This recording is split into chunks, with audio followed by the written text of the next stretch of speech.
On me pose souvent la question de savoir si jeûner est naturel. C'est quelque chose que j'ai pas abordé en stage ou mais sinon de manière très rapide et que j'ai pas fait en causerie de manière développée parce que ça demande quand même une réflexion puis des points de référence assez précis. Alors la question jeûner est-il naturel? Moi j'aurais tendance à y répondre par d'autres questions.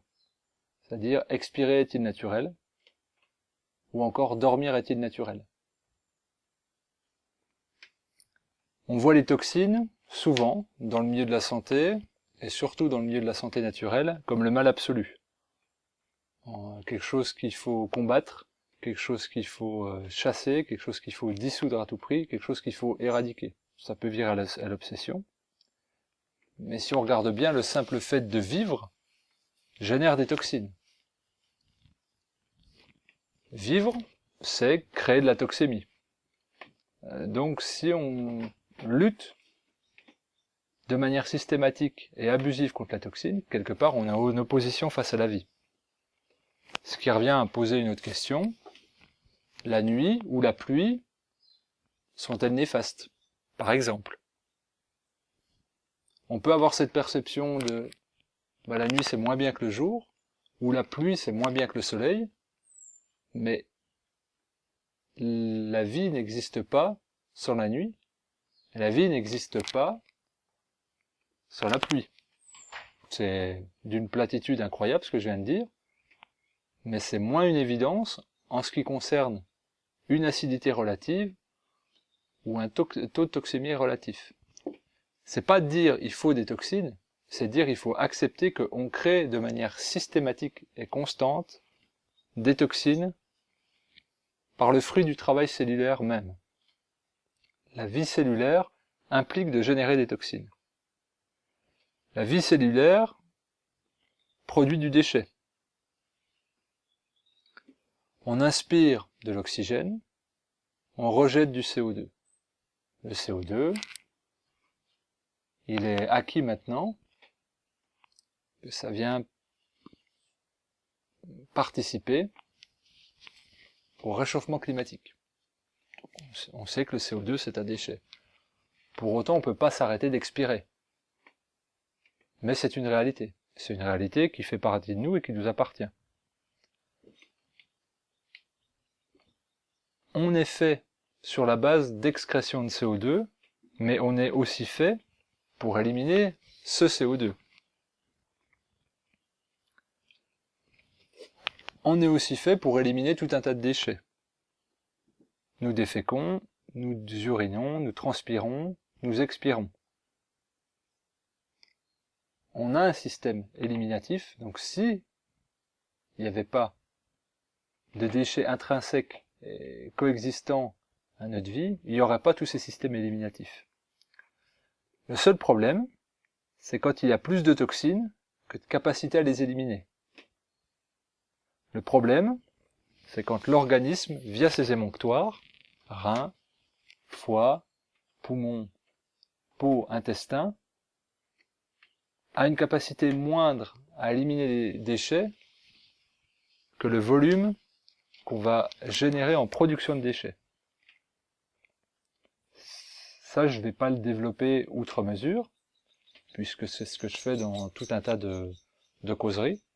Donc, on peut s'y référer de manière assez simple. Là, la question qui nous intéresse, c'est jeûner est-il naturel? Et pour répondre à cette question, il faut déjà se dire et accepter produire des toxines est un élément naturel. Ensuite, comme autre point, on peut se dire toutes les cultures et toutes les civilisations dans leur histoire ont intégré le jeûne de manière païenne, de manière religieuse. Alors c'est pas une justification au fait de jeûner en tant qu'acte naturel. Néanmoins, ça doit soumettre à la réflexion de se dire si autant de choses communes sont partagées par des peuples si différents, de cultures différentes et à toutes les époques, c'est que peut-être il y aurait un bienfait fondé. L'autre chose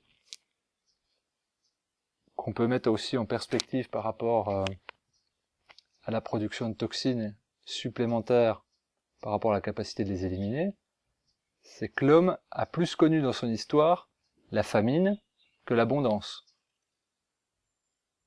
Donc quand je parle d'abondance, je parle évidemment de toxémie, d'état toxémique. Et par famine, je parle de jeûne imposé. Donc le simple fait de jeûner est programmé physiologiquement. Et on ne sait pas si l'homme s'est adapté à jeûner de manière contrainte parce qu'il en avait l'obligation par la raréfaction de l'alimentation dans son environnement, ou si jeûner était une qualité intrinsèque à l'être humain dès le départ. En tout cas, dès le début de son histoire, l'homme a eu à faire face à des périodes de famine qu'il a pu surmonter grâce à l'outil du jeûne.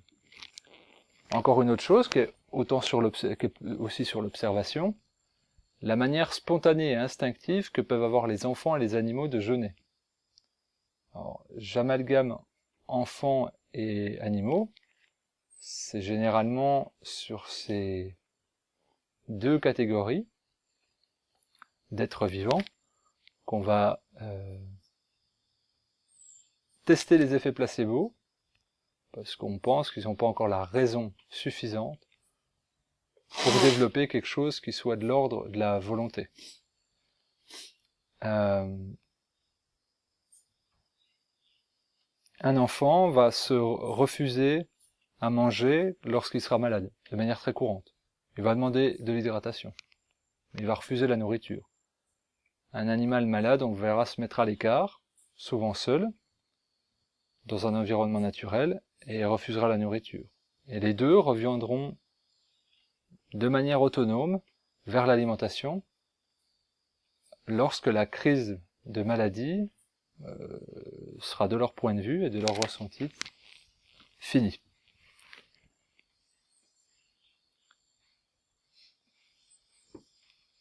Là, je parle par rapport à des observations.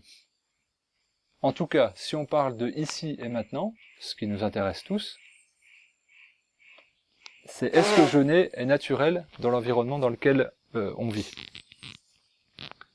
Si on regarde toutes les modifications environnementales récentes, c'est-à-dire les produits chimiques agro-industriels, les ondes électromagnétiques, la radioactivité, les OGM, les hybridations végétales et animales, tout cela s'est développé bien plus rapidement que nos propres capacités d'adaptation.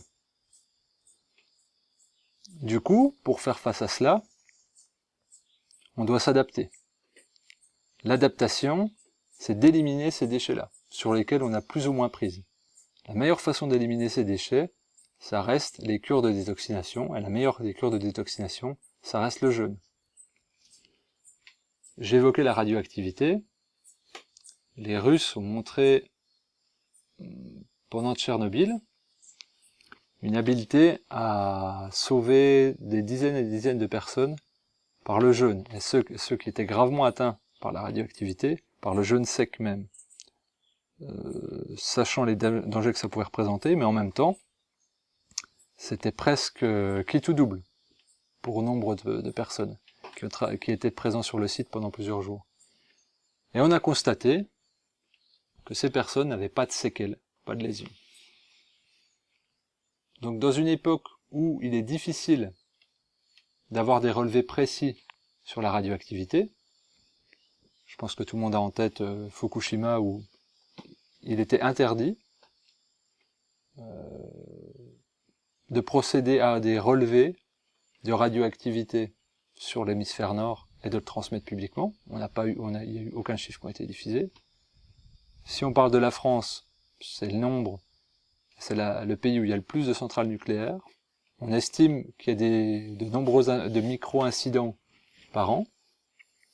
Si on estime que les OGM sont de plus en plus présents, si on estime que les ondes électromagnétiques sont de plus en plus présentes sans qu'on puisse en mesurer véritablement les effets, si on estime qu'il y a de plus en plus de pesticides, d'herbicides, de fongicides, d'additifs alimentaires, Tout cela sont des atteintes suffisamment graves à la santé et suffisamment présentes et répétitives pour qu'on puisse se permettre d'émettre l'idée que jeûner est, dans le monde dans lequel on vit, un acte naturel. Puisqu'on vit dans un milieu qui est, entre guillemets, antinaturel. Mettre notre corps en autolyse et en auto-restauration est la meilleure capacité d'adaptation qu'on peut avoir. Le monde évolue, le monde chimique évolue plus vite que la physiologie humaine.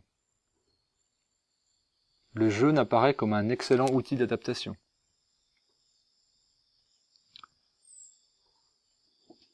Enfin, je dirais que dans l'ère dans laquelle on évolue,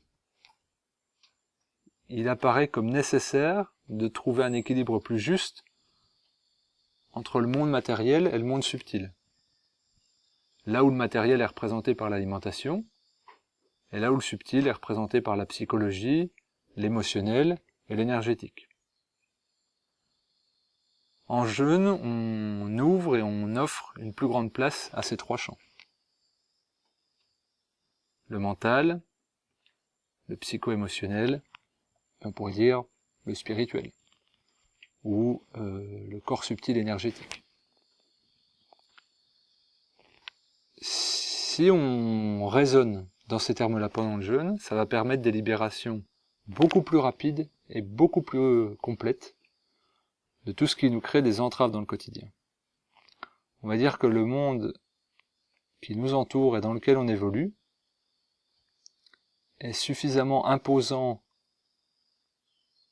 et rapide pour qu'on n'ait que peu de temps à régler tous les problèmes qui peuvent émaner en nous. Se mettre en repos, d'alimentation, d'activité et de raisonnement, laissera forcément l'opportunité de venir travailler tous ces aspects-là et les réguler, au risque de voir s'entasser, s'empiler les problématiques qui sont propres à ces trois champs et qui fatalement aboutiront à des crises qu'on appellera maladies, qui viendront déclencher des principes de guérison, où là on aura deux choix, ou les accompagner par une détoxination quelle qu'elle soit, ou venir rajouter des obstructions par quelque chose qui soit symptomatique, que ça soit de manière allopathique ou naturelle. Un complément alimentaire ne valant pas mieux qu'un médicament chimique, s'il n'est pas accompagné d'une responsabilisation et d'une pédagogie visant à montrer qu'il y a quelque chose d'autre que le symptôme à combattre. Par rapport à tout cela, la liste n'est pas exhaustive. On peut raisonnablement penser, à mon avis, que jeûner était vraiment un acte naturel, qu'il l'a sans doute toujours été, en tant que réflexe païen, religieux, culturel, social, environnemental, et qu'aujourd'hui plus que jamais, il y a une nécessité impérative de se recentrer quelques jours, quelques semaines, régulièrement, pour pouvoir aboutir à des nettoyages complets et des réharmonisations le plus globales qui soit dans le milieu mouvant dans lequel on évolue.